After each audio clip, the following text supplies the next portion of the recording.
चलिए गाइज, आज हम लोग स्टार्ट करते हैं क्रैश कोर्स ऑफ एल्काइन। अभी तक हमने आपको एल्केन का क्रैश कोर्स और एल्किन का क्रैश कोर्स प्रोवाइड कर दिया है। आप हमारे चैनल पे जाकर उसको आप देख सकते हैं। आज एल्काइंस का क्रैश कोर्स हम देखेंगे। सबसे पहले हम देखेंगे बेटा method of preparation of alkyne. उसमें सबसे पहले है फ्रॉम जेमिनल डाइहैलाइड। जेमिनल डाइहैलाइड क्या होता है? जब एक ही कार्बन पे दो हैलोजन लगते हैं तो उसको हम जेमिनल डाइहैलाइड बोलते हैं। जेमिनल डाइहैलाइड से हम एल्काइन कैसे बनाते हैं? बाय डीहाइड्रोहैलोजिनेशन। और अगर आपको बहुत डिटेल में डीहाइड्रोहैलोजिनेशन जानना है तो मैंने एल्कीन चैप्टर में E1 E2 जब हमने एल्काइल हैलाइड का डीहाइड्रोहैलोजिनेशन रिवाइज करवाया है एल्कीन में, वहां जाके आप E1 E2 मैकेनिज्म को डिटेल में देख सकते हो। यहां मैं शॉर्टकट यूज करूंगा क्योंकि एल्कीन में मैंने डीहाइड्रोहैलोजिनेशन बहुत ही डिटेल में पढ़ाया है। आप मेरे क्रैश कोर्स एल्कीन में जाके आप इसको और अच्छे से समझ सकते हो। देखिए, तो रिएजेंट कौन कौन से होंगे जेमिनल डाइहैलाइड को का एलिमिनेशन करने के लिए? NaNH2, alcoholic KOH, alcohol plus RON, यानी सब स्ट्रॉन्ग बेस। आपको पता है स्ट्रॉन्ग बेस क्या करते हैं? E2 मैकेनिज्म से डिहाइड्रोहैलोजिनेशन करते हैं। अगर वीक बेस होते हैं तो E1 मैकेनिज्म से, ये सब E2 मैकेनिज्म से करेंगे। तो देखिए, हमने ले लिया एक जेमिनल डाइहैलाइड। देखिए, एक ही कार्बन पे दो हैलोजन लगा हुआ है, इसको जेमिनल डाइहैलाइड बोलते हैं। आपको पता है ये सब क्या करेंगे? एलिमिनेशन, डिहाइड्रोहैलोजिनेशन, अल्फा से हैलोजन, बीटा से हाइड्रोजन रिमूव करेंगे। तो हमें अल्कोहलिक KOH लेके आए, E2 मैकेनिज्म के थ्रू रिएक्शन होगा। ये देखिए, ये अल्फा कार्बन, यहाँ से एक हैलोजन गया, ये बीटा कार्बन, यहाँ से एक हाइड्रोजन गया, और ये डबल बॉन्डेड एल्कीन का स्ट्रक्चर बन गया। अब देखिए, अब यहाँ पे फिर देखिए, अपने पास हैलोजन है, हमको तो एल्काइन बनाना है, हैलोजन है यहाँ बीटा पे। आप देखो, अब ये बन गया अल्फा, ये बन गया बीटा। अब इसका फिर से हम डिहाइड्रोहैलोजिनेशन कर सकते हैं। बट इस बार देखिए, हमने NaNH2 लिया। तो पहला क्वेश्चन आता है कि एल्कोहलिक KOH जब लिया था डिहाइड्रोहैलोजिनेशन के लिए, तो इसका डिहाइड्रोहैलोजिनेशन करने के लिए एल्कोहलिक KOH क्यों नहीं लिया? NaNH2 क्यों लिया बेटा? Because NaNH2 is the stronger than alcoholic KOH। अब यहाँ पे एल्कोहलिक KOH इस वाले हैलोजन को नहीं हटा पाएगा। रीजन, एल्कोहलिक KOH है वीकर बेस देन NaNH2। बात कैसे होगा? देखो, यहाँ पे क्या होगा, आपको पता है ये जो स्पीसीज बनी है जहां पे अल्कोहलिक KOH ने इसका डिहाइड्रोहैलोजिनेशन किया, ये स्पीसीज बनी। अब बहुत ध्यान दो, ये स्पीसीज रेजोनेंस स्टेबलाइज है। Lone pair, single bond, double bond. यहाँ हैलोजन का लोन पेयर इस पाई बॉन्ड के साथ रेजोनेंस में है, जिससे कार्बन और हैलोजन के बीच पार्शियल डबल बॉन्ड कैरेक्टर है। तो ये बॉन्ड डबल बॉन्डेड हो गया, तो काफी स्ट्रॉन्ग बॉन्ड हो गया। इसलिए अब इसको ब्रेक करने के लिए हम स्ट्रॉन्ग बेस लेके आते हैं NaNH2। काम वही होगा, अल्फा से हैलोजन, बीटा से हाइड्रोजन, अल्फा से X निकाला, बीटा से H निकाला, देखिए एल्काइन बन गई। अगला है अब फ्रॉम विसिनल डाइहैलाइड। विसिनल का मतलब अगल बगल कार्बन पे जब हैलोजन होते हैं, एडजेसेंट कार्बन पे जब हैलोजन होते हैं, उसको विसिनल डाइहैलाइड बोलते हैं। तो यहाँ पे देखिए सेम फंक्शन, अल्कोहलिक KOH लेके आया। अभी के लिए देखिए, आप कोई भी अल्फा मान लीजिए। तो आप मान लीजिए हमने इसको अल्फा माना, इसको बीटा माना, पहली बार इसको अल्फा, इसको बीटा। अल्फा से क्या निकाल लीजिए? हैलोजन। बीटा से क्या निकाल दीजिए? हाइड्रोजन। क्या बन गई? देखिए, हेलो एल्कीन बन गई। अभी भी देखिए, अब ये अल्फा, ये बीटा, अभी भी अल्फा से हैलोजन निकल सकता है, बीटा से हाइड्रोजन। तो फिर हम NaNH2 स्ट्रॉन्गर बेस लेके आए और अल्फा से हैलोजन, बीटा से हाइड्रोजन निकाल के एल्काइन बना दिए। फिर आता बेटा अगला प्रिपरेशन है डीहैलोजिनेशन ऑफ टेट्राहैलोएल्केन। टेट्राहैलोएल्केन का डीहैलोजिनेशन, आपको पता है जिंक जो होता है, जिंक डस्ट, वो डीहैलोजिनेशन करता है। ठीक है, हमने इसको फ्रैंकलैंड रिएक्शन में भी आपको समझाया था एल्केन के क्रैश कोर्स में। तो देखिए, टेट्राहैलोएल्केन ले लिया हमने, जिंक डस्ट ले लिया। पहले एक ZnH2 निकलेगा, एक पाई बॉन्ड बनेगा, फिर दूसरा ZnH2 निकलेगा, दो पाई बॉन्ड बनेगा। तो हमने देखिए डायरेक्ट एल्काइन बना दी। फिर आता है कोलबेज इलेक्ट्रोलिसिस। अब कोलबेज इलेक्ट्रोलिसिस में भी आपको बहुत डिटेल जानना है तो आप मेरे एल्केन के क्रैश कोर्स में जाइए, क्योंकि बेटा बार बार हर में मैं उतना डिटेलिंग करूंगा तो जल्दी जल्दी मैं आपका फिनिश ही नहीं कर पाऊंगा क्रैश कोर्स। मैंने एल्केन में कोलबेज इलेक्ट्रोलिसिस की मैकेनिज्म तक बताई है वहां पे कि क्या होता है, कि कोई भी कार्बोक्सिलिक एसिड का सोडियम या पोटेशियम सॉल्ट लेंगे, उनकी इलेक्ट्रोलिसिस करेंगे। तो आपको शॉर्टकट बताया था कि ये वाला पार्ट यहां से निकाल दो, ये वाला पार्ट यहां से निकाल दो, यहां पे फ्री रेडिकल बनेगा, यहां पे फ्री रेडिकल मैकेनिज्म के थ्रू होता है। और ये दोनों फ्री रेडिकल कंबाइन करके देखिए, डबल बॉन्ड तो पहले था, एक बॉन्ड और आ जाएगा और क्या बन जाएगी? एल्काइन बन जाएगी। साथ में कार्बन डाइऑक्साइड NaOH और H2, ये कैथोड पे, एल्काइन एनोड पे रिलीज होगी। आप जाके एल्केन के क्रैश कोर्स में इसकी पूरी मैकेनिज्म डिटेल में देख सकते हो कि ये कैसे फ्री रेडिकल मैकेनिज्म के थ्रू वर्क करता है। वहां मैंने पूरा बताया है कि हाइड्रोजन और NaOH कैथोड पे आते हैं और ये फ्री रेडिकल बनता है और ये एनोड पे जाता है। अब देखिए, अगला जो मेरे पास है preparation of higher alkyne by Grignard reagent. मतलब जैसे मैं 2 कार्बन के अल्काइन से मैं 3 कार्बन के अल्काइन पे पहुंच सकता हूँ ग्रिग्नार्ड से। देखो तो हमने बेटा 1 एल्काइन लिया। 1 एल्काइन वो होते हैं बेटा जहां पे कार्बन नंबर 1 पे ही ट्रिपल बॉन्ड होता है। और एक बात आज से याद कर लो, 1 alkyne is acidic in nature. जो 1 एल्काइन होते हैं बेटा वो एसिडिक होते हैं। रीजन, ये जो 1 एल्काइन पे बेटा जो ये हाइड्रोजन होता है, अब होता है ये कार्बन sp हाइब्रिड है, triple bonded carbon sp hybrid, और sp हाइब्रिड होने के कारण इस कार्बन की इलेक्ट्रोनेगेटिविटी काफी ज्यादा होगी, क्योंकि s कैरेक्टर काफी ज्यादा है, 50% s कैरेक्टर है। जितना ज्यादा s कैरेक्टर उतना ज्यादा इलेक्ट्रोनेगेटिविटी। तो एल्कीन वाला कार्बन sp2 होता है, एल्काइन वाला कार्बन sp होता है, तो एल्काइन वाला कार्बन ज्यादा एसिडिक होता है। तो जो 1 एल्काइंस होते हैं उसमें ये जो हाइड्रोजन होता है बड़े आसानी से H+ के फॉर्म में रिलीज हो सकता है, क्योंकि ये वाला कार्बन काफी ज्यादा इलेक्ट्रोनेगेटिव होता है।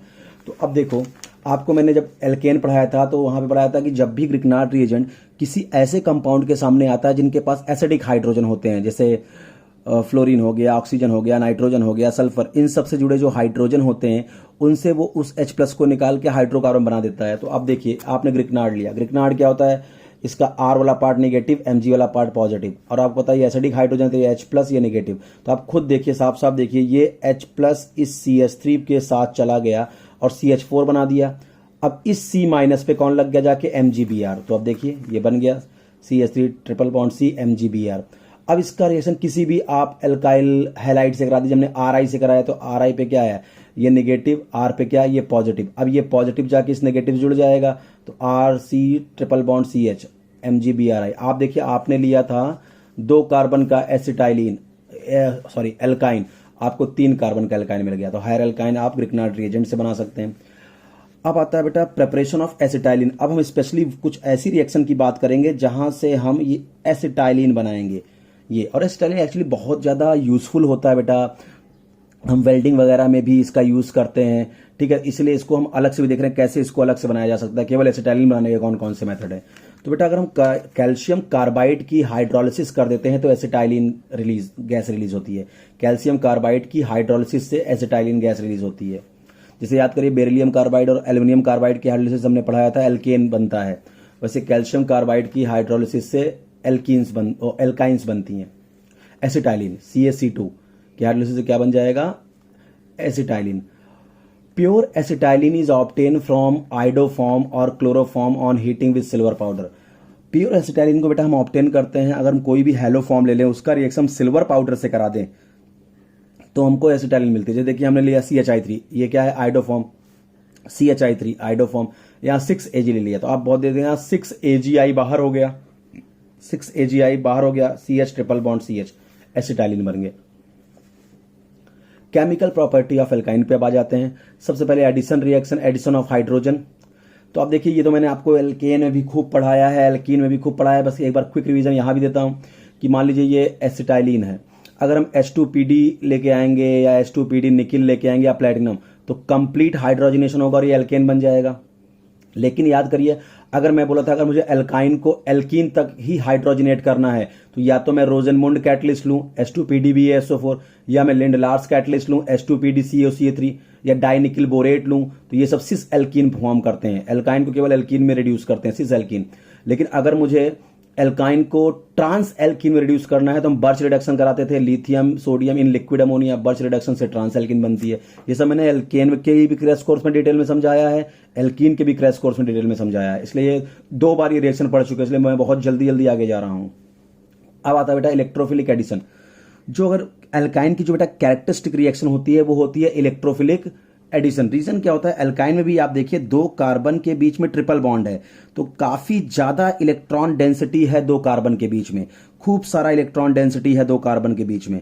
काफी सारी इलेक्ट्रॉन डेंसिटी है तो किसको अट्रैक्ट करेगा, ये इलेक्ट्रोफाइल को, जिसमें इलेक्ट्रॉन की कमी हो, इसलिए इलेक्ट्रोफिलिक एडिशन इनकी कैरेक्टरिस्टिक रिएक्शन होती है। अब आप ये देख लीजिए, बट एक बात ये सुनिए, अगर मैं आपसे पूछूं एल्कीन ज्यादा इलेक्ट्रोफिलिक एडिशन में रिएक्टिव है या एल्काइन, तो आपका आंसर जाएगा एल्कीन।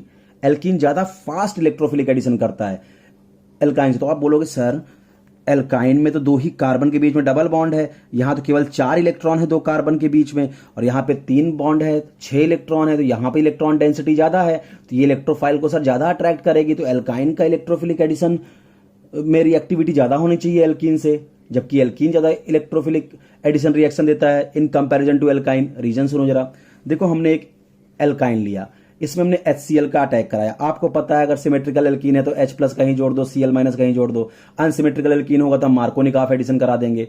तो अब देखिए ये तो सिमेट्रिकल एल्काइन है H प्लस, और आपको पता है कि क्या है, H प्लस वहां जाता है जिस कार्बन पे हाइड्रोजन ज्यादा होता है अकॉर्डिंग टू मार्कोनिक ऑफ, ठीक है। और H प्लस याद करिए एल्कीन का चैप्टर, H प्लस जिस कार्बन पे अटैक करेगा उसे जस्ट बाजू वाले में पॉजिटिव चार्ज आ जाता है, कार्बोकैटायन बनता है।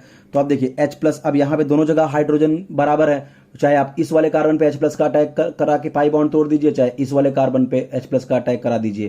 तो सपोज करिए मैंने इस बॉन्ड को ऐसे तोड़ा तो क्या होगा, H प्लस इस कार्बन पे अटैक करेगा तो इस कार्बन में पॉजिटिव चार्ज आएगा। तो ये देखिए बन गया कैटायन, कार्बोकैटायन। अब ये देखो ये जो कार्बोकैटायन बना है this is called vinylic carbocation, double bond पे पॉजिटिव है विनाइलिक कार्बोकैटायन। जब एल्काइन पे आपने इलेक्ट्रोफिलिक एडिशन किया, इलेक्ट्रोफाइल का अटैक किया। अब एल्कीन आप देख लीजिए, एल्कीन लिया, इस पे भी आप इलेक्ट्रोफिलिक एडिशन करिए, H प्लस का अटैक मान लो मैंने फिर से इसी कार्बन पे किया भाई, तो यहां पे प्लस आया, ये भी कार्बोकैटायन बना। अब आपको बताता हूं कौन सा कार्बोकैटायन ज्यादा स्टेबल है। आप खुद देखिए ये वाला कार्बोकैटायन जब एल्कीन पे H प्लस ने अटैक किया तो ये वाला कार्बोकैटायन sp2 हाइब्रिड है, और एल्काइन वाला कार्बोकैटायन sp हाइब्रिड है, sp हाइब्रिड है। तो आप खुद देखिए, आपको पता है कि sp hybrid carbon is more electronegative than sp2, और इलेक्ट्रोनेगेटिव अपने सर पे बेटा नेगेटिव रखना पसंद करता है। तो आप देखिए sp और sp2 में ज्यादा इलेक्ट्रोनेगेटिव कार्बन कौन है, sp, और उसके ऊपर क्या है, पॉजिटिव। इसलिए ये स्पीसीज अनस्टेबल है। ये स्पीसीज कैसी है, अनस्टेबल स्पीसीज है। इसीलिए एल्काइन जो होता है वो कम रिएक्टिव होता है इलेक्ट्रोफिलिक एडिशन में इन कंपैरिजन टू एल्कीन। अगला देखिए आप, addition of halogen, reactivity order of halogen in alkyne, chlorine, bromine, then iodine. बेटा क्लोरीन और ब्रोमीन तो एल्काइन से इतना रिएक्टिव होते हैं कि अंधेरे में भी रिएक्शन कर जाते हैं एल्काइन के साथ, फिर आयोडीन। तो अब आप देखिए क्या बनाते हैं कि जब भी क्लोरीन या bromine, alkyne react with chlorine and bromine in dark in presence of metal halide and form di and tetra halo derivative. मैं पूरी मैकेनिज्म बताऊंगा, di and tetra halo derivative. पहले डाई हेलो डेरिवेटिव बनाएंगे, जब पहला molecule attack करेगा chlorine का तो डाई हेलो डेरिवेटिव, फिर अगला मॉलिक्यूल अटैक करेगा तो टेट्रा हेलो डेरिवेटिव। कैसे, आपने लिया एक एल्काइन, क्लोरीन ले लिया, देखो मैंने जानबूझकर 2 मोल क्लोरीन ले लिया, FeCl3 ये एक कैटलिस्ट है जो इससे क्लोरोनियम इलेक्ट्रोफाइल को जनरेट कराएगा। सब इलेक्ट्रोफिलिक एडिशन के एग्जांपल करा रहा हूं। तो जो एक क्लोरोनियम इलेक्ट्रोफाइल को जनरेट कराएगा, यानी आपको पता है Cl2 में क्या है, Cl और Cl, Cl plus Cl minus, इस Cl प्लस को निकाल के जो FeCl3 इस Cl माइनस को ले लेगा, FeCl4 माइनस बना देगा। तो ये Cl plus as a electrophile है। अब देखो मैंने डायरेक्ट यहां प्रोडक्ट बना दिया, दोनों कार्बन पे देखिए मैंने 2-2 हेलोजन लगा दिया, टेट्रा हेलो डेरिवेटिव बना दिया। बट मैकेनिज्म देखिए कैसे होगा, सबसे पहले इलेक्ट्रोफाइल आके अटैक करेगा। अब ये अनसिमेट्रिकल एल्कीन है तो मार्कोनिक ऑफ एडिशन होगा इलेक्ट्रोफाइल का, इलेक्ट्रोफाइल उस ट्रिपली बॉन्डेड कार्बन पे अटैक करेगा जहां हाइड्रोजन ज्यादा है, तो यहां पे हाइड्रोजन ज्यादा है तो Cl प्लस यहां अटैक कर दिया तो यहां पॉजिटिव चार्ज आ जाएगा। ये देखिए ये स्पीसीज बन गई। और अब देखो ये जो इलेक्ट्रोफाइल है इसके पास लोन पेयर है, और जब इलेक्ट्रोफाइल के पास लोन पेयर होता है तो ये पॉजिटिव चार्ज किसी दूसरे इलेक्ट्रोफाइल का वेट, न्यूक्लियोफाइल का वेट करता नहीं कि वो आके हमको स्टेबलाइज करेगा, क्योंकि इसी इलेक्ट्रोफाइल में लोन पेयर है तो ये अपने लोन पेयर से ही इस पॉजिटिव को खत्म करने का प्रयास करते हैं, और इस लोन पेयर से इस पॉजिटिव के साथ एक बॉन्ड बन जाता है और नॉन क्लासिकल कैटायन बनता है। आपको अगर बहुत डिटेल में समझना है नॉन क्लासिकल कैटायन तो जाइए मेरे एल्कीन के लेक्चर में, वहां मैंने बहुत डिटेल में समझाया है कि कब नॉन क्लासिकल कैटायन बनेगा। कि अगर मेरे इलेक्ट्रोफाइल में लोन पेयर है तो ये जो कार्बन का पॉजिटिव चार्ज है किसी दूसरे न्यूक्लियोफाइल का मोहताज नहीं है इस समय कि कोई आए और हमारे पॉजिटिव खत्म करे। अगर लोन पेयर है तो ये लोन पेयर ही इस कार्बन को डोनेट हो जाएगा और इस कार्बन और इस क्लोरीन के बीच में नया बॉन्ड बनेगा, और ये क्लोरीन एक लोन पेयर दे दिया तो उस पर एक पॉजिटिव चार्ज आ गया। ऐसे कैटायन को नॉन क्लासिकल कैटायन बोलते हैं। अब आपका जो अगला Cl माइनस है, जो FeCl3 लेके गया था, एक Cl माइनस, FeCl4 माइनस, यहां पे एक Cl माइनस है आपका न्यूक्लियोफाइल। अब वो इन दोनों कार्बन में से भाई नीचे से तो आ नहीं सकता क्योंकि इधर क्लोरीन पहले से ही लगा है, बैक साइड अटैक, सॉरी आपका क्या होगा, एंटी अटैक होगा। एंटी अटैक होगा तो या तो इस कार्बन पे क्लोरीन Cl माइनस अटैक करेगा या तो इस कार्बन पे। अब आप कंफ्यूज, सर यहां कराऊं कि यहां कराऊं, तो मैंने आपको बोला था कि यहां भी पॉजिटिव यहां पे भी पॉजिटिव। मैंने बोला था जहां का कार्बोकैटायन स्टेबलाइज होगा वहीं पे Cl माइनस का अटैक होगा। तो इस कार्बन पे देखिए ये R group plus I effect से या हाइपर कॉन्जुगेशन से इस कार्बोकैटायन को स्टेबलाइज कर रहा है तो Cl माइनस का अटैक इस वाले कार्बन पे होगा। तो हमने इस बॉन्ड को ऐसे तोड़ा, Cl माइनस का अटैक यहां करा दिया, ये देखिए ये बन गया, और FeCl3 हो गया क्योंकि यहां से एक अपना Cl माइनस इसने दे दिया। अब फिर से मैकेनिज्म फॉलो होगी, फिर से तुम क्या लेके आओगे, Cl2 FeCl3, फिर से ये पैदा करेगा क्या, Cl प्लस। अब की बार ये जो Cl प्लस है, ये जो इलेक्ट्रोफाइल है, कहाँ अटैक करेगा, यहाँ पे हाइड्रोजन ज्यादा है तो यहाँ पे आ जाएगा, यहाँ पॉजिटिव आएगा, फिर Cl माइनस इस पे अटैक करके टेट्रा हेलो डेरिवेटिव बना देगा। अब आता है एडिशन ऑफ हाइड्रोजन HX। तो HX का एडिशन भी देखो, पहले क्लोरीन का भी एडिशन भी इलेक्ट्रोफिलिक एडिशन समझाया आपको। अब HX का एडिशन भी क्या होगा, इलेक्ट्रोफिलिक एडिशन होगा। सिमेट्रिकल एल्काइन होगी तो कहीं पे भी H कहीं पे भी X, लेकिन अनसिमेट्रिकल एल्काइन होगी तो आप मार्कोनिकॉफ रूल लगाओगे, H प्लस का अटैक वहां जहां पे हाइड्रोजन ज्यादा, Cl माइनस का अटैक वहां जहां हाइड्रोजन कम। तो आप देखिए, हमने सबसे पहले एक सिमेट्रिकल एल्कीन ले लिया आपका, सॉरी अनसिमेट्रिकल एल्कीन है, देखो RC ट्रिपल बॉन्ड CH, तो HX का एडिशन, H प्लस का अटैक। अब मार्कोनिकॉफ रूल क्या बोलता है, इलेक्ट्रोफाइल का अटैक उस कार्बन पे कराइए जहां हाइड्रोजन ज्यादा है, तो यहां हाइड्रोजन ज्यादा है, यहां H प्लस का अटैक किया तो बाजू वाले कार्बन में पॉजिटिव चार्ज आ जा गया, ये देखिए विनाइलिक का कैटायन बन गया। अब यहां ध्यान रखिएगा, विनाइलिक कैटायन में कोई रीअरेंजमेंट नहीं होता, यहां रीअरेंजमेंट मत करा दीजिएगा, नो रीअरेंजमेंट। अब डायरेक्ट आपका X माइनस आ जाएगा, X माइनस आके इस पे अटैक मार के ये बना दिया आपका। अभी भी देखिए ये एल्कीन है, अभी भी एल्कीन तो और रिएक्टिव होता है इलेक्ट्रोफिलिक एडिशन में इन कंपैरिजन टू एल्काइन। फिर से HX आया तो H प्लस का अटैक कहां, जहां पे हाइड्रोजन ज्यादा है अकॉर्डिंग टू मार्कोनिकॉफ, इस कार्बन पे, X माइनस का यहां पे, और ये आपका फाइनल कंपाउंड बन गया जेमिनल डाइहैलाइड। जेमिनल डाई, 2 बार HX का अटैक हुआ एल्काइन पे, पहली बार किया तो विनाइलिक कैटायन बना, फिर X माइनस का अटैक किया, ये बन गया। अभी एल्कीन है तो ये तो और रिएक्टिव होता है HX से रिएक्शन करने के लिए, तो बेताब होता है इलेक्ट्रोफिलिक एडिशन इसके, तो इससे भी फास्ट होता है, तो इसलिए एल्कीन फर्दर चला गया और मार्कोनिकॉफ से HX का एडिशन करके प्रोडक्ट बना दिया। अगर कोई पूछे रिएक्टिविटी ऑफ HX क्या होगा, HCl, HBr, HI में, तो सीधा देखो पहला अटैक कौन कर रहा है, H प्लस, तो इन चारों में जो आसानी से H प्लस दे देगा वही रिएक्टिव होगा। आपको पता है HI का बॉन्ड लेंथ ज्यादा है तो H प्लस का निकलना आसान है, तो सबसे रिएक्टिव कौन होगा, HI, फिर HBr, फिर HCl, फिर HF।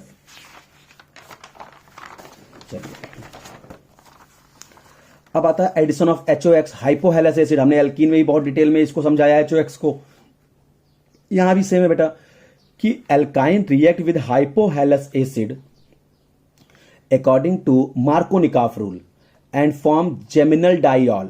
एक ही कार्बन पे 2 OH लग जाएंगे, geminal diol, which are unstable. आपको पता है एक कार्बन पे 2 OH अनस्टेबल होते हैं, then lose a water molecule and form halo aldehyde और हेलो कीटोन। चलिए समझाएंगे, ज्यादा अच्छा समझ में आएगा। और रिएक्टिविटी ऑर्डर अगर आपको HOX का पूछे, सबसे रिएक्टिव होता है HOCl, फिर HOBr, फिर HOI। अब देखो क्या है, हमने एल्काइन लिया, HOCl का एडिशन, आप क्या करा दीजिए, क्या पहले तो मैं डायरेक्ट प्रोडक्ट बना दिया आपका Cl plus HO minus. Cl plus कहां जाएगा, जहां ज्यादा हाइड्रोजन है, यहां पे OH कहां जाएगा, जहां कम हाइड्रोजन है, पहले डबल बॉन्ड बनेगा, फिर एक बार ये अटैक करेगा तो आपको फाइनल ये कंपाउंड मिलेगा। कैसे मिला जरा मैकेनिज्म समझिए, ये है हेलो कीटोन। तो अब देखिए मैकेनिज्म क्या है, ये आपने एल्काइन लिया HOCl, आपको पता है ये टूटा Cl प्लस OH माइनस में। अब इलेक्ट्रोफिलिक एडिशन रिएक्शन है तो पहला अटैक हमेशा इलेक्ट्रोफाइल का होगा एल्काइन पे, और इलेक्ट्रोफाइल कैसे अटैक करेगा, मार्कोनिकॉफ से। इलेक्ट्रोफाइल का अटैक उस ट्रिपली बॉन्डेड कार्बन पे जहां हाइड्रोजन ज्यादा है, तो यहां 1 हाइड्रोजन, यहां 0 हाइड्रोजन, तो Cl प्लस का अटैक इस वाले कार्बन पे होगा, तो इस वाले कार्बन पे पॉजिटिव चार्ज आ जाएगा और यहां डबल बॉन्ड बन जाएगा। तो ये देखिए यहां पॉजिटिव चार्ज CHCl। अब फिर वहां देखिए अपने इलेक्ट्रोफाइल में लोन पेयर है, तो ये जो विनाइलिक कैटायन है ये वेट नहीं करेगा कि न्यूक्लियोफाइल आए, OH माइनस जल्दी से आए यहां पे, तो क्या ये आपका Cl का लोन पेयर ही इस कार्बन को डोनेट होके नॉन क्लासिकल कैटायन बना देगा। अब OH माइनस का जो अटैक होगा न्यूक्लियोफाइल का वो बैक साइड होगा, फिर वही बात कि सर यहां अटैक करेगी, यहां अटैक करें न्यूक्लियोफाइल का, मैंने बोला जहां का कार्बोकैटायन स्टेबल है तो यहां भी प्लस रख लो, यहां भी प्लस रख लो। आपको पता है ये R ग्रुप यानी हाइपर कॉन्जुगेशन से इस कार्बोकैटायन को स्टेबलाइज कर रहा है, तो ये कार्बन ज्यादा स्टेबल है, तो OH माइनस का बैक साइड अटैक होगा, तो ये आपका बन गया। देखिए तो अब आप एक बात समझिए, अभी भी क्या एक बॉन्ड बचा है। अब आपको पता है इससे ज्यादा खतरनाक तो एल्कीन रिएक्टिव होता है HOCl से। एल्कीन का इलेक्ट्रोफिलिक एडिशन तो और फास्टर होता है, बहुत ज्यादा रिएक्टिव होता है, यानी अब ये भी यहां नहीं रुकेगा, ये जो डबल बॉन्ड बना हुआ है ये और रिएक्टिव है। अब फिर HOCl आएगा, OH माइनस Cl प्लस, अब अटैक Cl प्लस का कहां होगा, उस डबल बॉन्डेड कार्बन में जहां हाइड्रोजन ज्यादा है, इस वाले कार्बन पे देखिए, तो यहां देखिए मैंने क्लोरीन का अटैक कराया, यहां पॉजिटिव ले आया। अब इस पॉजिटिव पे फिर OH minus back side attack करेगा, इस पॉजिटिव पे जो OH माइनस है फिर बैक साइड अटैक करेगा, तो ये आपका हो गया। अब एक ही कार्बन में देखिए 2 OH बन गया, इसी को बोलते हैं डाइऑल। अब एक कार्बन पे 2 H स्टेबल नहीं होता, इसको हीट करो, यहां से वाटर मॉलिक्यूल एलिमिनेट हो गया, आपको देखो हेलो एल्डिहाइड और हेलो कीटोन मिल रहे हैं। तो ध्यान रखिए बहुत इंपॉर्टेंट रिएक्शन है। तो हमने आपको इसकी कैरेक्टरिस्टिक रिएक्शन पढ़ा दी अल्काइन की इलेक्ट्रोफिलिक एडिशन। बट देखिए कुछ जगह पे अल्काइन बेटा न्यूक्लियोफिलिक एडिशन रिएक्शन भी दिखाते हैं। आप बोलोगे सर ये कैसे होगा, न्यूक्लियोफिलिक एडिशन कब दिखाएंगे? देखो जब कभी भी अल्काइन का रिएक्शन बेटा किसी हैवी मेटल कैटायन के साथ होता है, तो यहां देखिए हमने लिखा है in these reaction some heavy metal cation like Hg+2 Pb+2 Ba+2 are used. अगर मैं अल्काइन के सामने कोई हैवी मेटल कैटायन आऊंगा तो ये कैटायन क्या होंगे बेटा, आपको पता है अल्काइन पे न्यूक्लियोफिलिक एडिशन करना है, और अल्काइन पे खुद ही कार्बन के बीच में इलेक्ट्रॉन डेंसिटी काफी ज्यादा है, वो इलेक्ट्रोफाइल को पसंद कर रहा है। बट अगर मैं इन इलेक्ट्रॉन डेंसिटी को कम कर दूं तभी न्यूक्लियोफाइल इस पे अटैक मार पाएगा। इसीलिए क्या, जब मैं हैवी मेटल कैटायन लेके आता हूं तो ये जो मेटल कैटायन है ना, ये अल्काइन के पाई इलेक्ट्रॉन क्लाउड को अपनी तरफ क्या करते हैं, अट्रैक्ट करते हैं, जिससे पाई इलेक्ट्रॉन डेंसिटी अल्काइन पे कम हो जाती है, जिससे अल्काइन इलेक्ट्रॉन डिफिशिएंट हो जाता है, जिससे न्यूक्लियोफाइल आराम से अल्काइन वाले कार्बन पे अटैक करता है। ठीक है, जैसे एग्जांपल लेते हैं, हमने लिया CH triple bond CH 1% HgSO4 and dilute H2SO4। ध्यान रखना बेटा जब भी अल्काइन के सामने ये रिएजेंट लिखा हो HgSO4 H2SO4, समझ जाना तुमको वाटर ही ऐड करना है अल्काइन पे मार्को-निकाफ रूल से, वाटर ऐड करना है मार्को-निकाफ रूल से। तो अब देखो आप वाटर, अब बताइए ये तो सिमेट्रिकल अल्काइन है, कहीं पे भी H+ ऐड कर दो, कहीं पे OH-। तो देखो हमने यहां पे H कर दिया, यहां OH, ये बन गया कंपाउंड।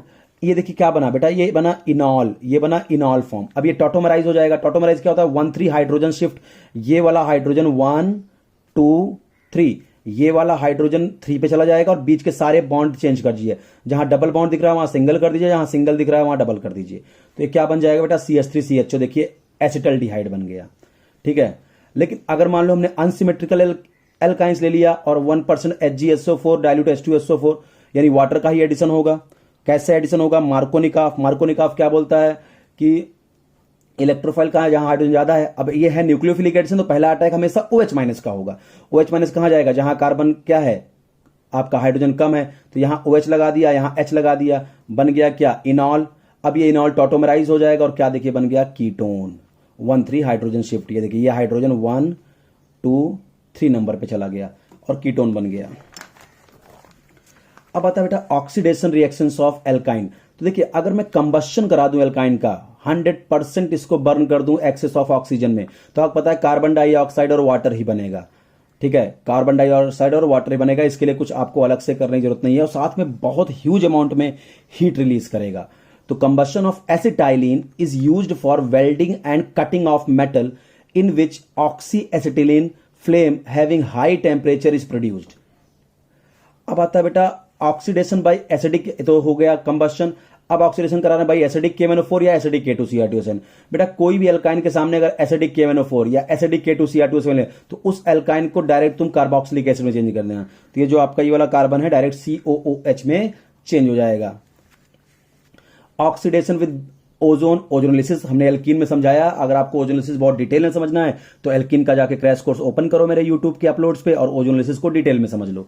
यहां पे मैं डायरेक्ट शॉर्टकट में आऊंगा कि आप देखिए, जैसे मान लीजिए हमने एसिटाइलिन लिया, हमने ओजोनोलिसिस O3H2O, ये तो ऑक्सीडेटिव है, O3ZnH2O ये रिडक्टिव है, सबको समझाया था। तो आपको ट्रिक क्या बताया कि जब भी ओजोनोलिसिस होता है डबल बॉन्ड टूटता है, तो यहां तो ट्रिपल बॉन्ड है, तो आप क्या करिए 2 बॉन्ड तोड़ दीजिए और ऑक्सीजन का बंटवारा कर दीजिए। तो पहले क्या बनेगा, CH3CO सिंगल बॉन्ड CHO, ये देखिए CH3CO सिंगल बॉन्ड COH, यही बनेगा, प्लस H2O2, भाई एक ऑक्सीजन वाटर को मिला H2O2।